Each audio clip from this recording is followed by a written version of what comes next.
Amerika bilan Fransiya mudofaa sohasida yangi kelishim imzoladi. Amerika davlat mudofaa ministri Lloyd Austin va Fransiya davlat mudofaa ministri Florencia Parly 5 burchaklik binoda ko'rishdi.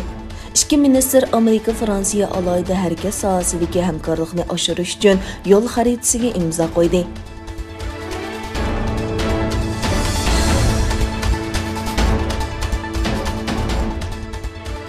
Amerika Bayden hökuməti 9 iyul cümə günü Şərqi Türkistandakı ağır kişilik hüquq dəfsəndiciligi və yuqori texnikалық nazaret qilish səbəblik 14 Xitay şirkətini öz içigə alğan 14 əməli gövdəsini iqtisadi embargo tizimiga kirgizganligini e'lon qildi. Amerika Savdo Ministerligi Şərqi Türkistanda Uyğur, Qozoq və başqa musulmonlarga qaratilgan kişilik hüquq dəfsəndiciligi və kollektiv tutub turishga chetishliq deb qaralgan şirkətlərning embargo tizimiga kirgizilganligini bildirdi.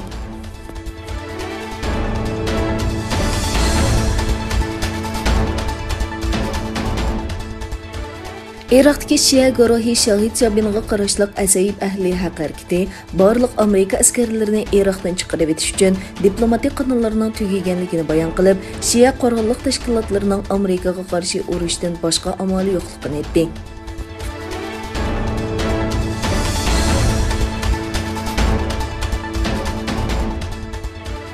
Yavropa İttipaقı parlamenti 578 ovozning qo'llashi, 29 ovozning qarshi turishi va 78 ovozning voz kechishi bilan qaror ma'qullab, Beyjing doiralarini kuchlik aybladi hamda agar Xitoy, Hong Kong va Uyg'urlarning kishilik huquq vaziyatini yaxshilamasa, Yavropa İttipaقı amaldorlarini 2022 yillik Beyjing qishliq olimpik tanharkat musobaqasiga qatnashmaslikka chaqirdi.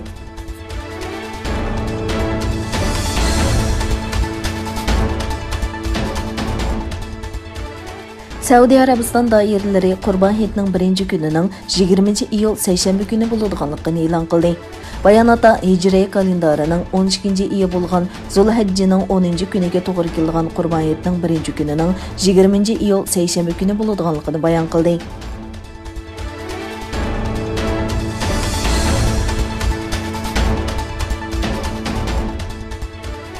İtaliyaning janubidagi aktiv yanar tog'larning biri bo'lgan Etna yana bir qatam lava va kul chashdi.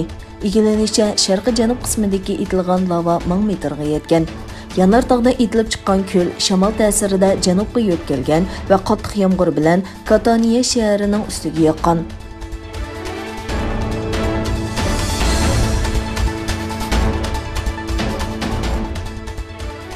O'zbekiston Uyg'ur madaniyat markazining raisi ھەلىمە باراتوۋا xonim Xitoy virusi yuqumi sababi bilan ayrimizdan vaqtsiz ayrildi.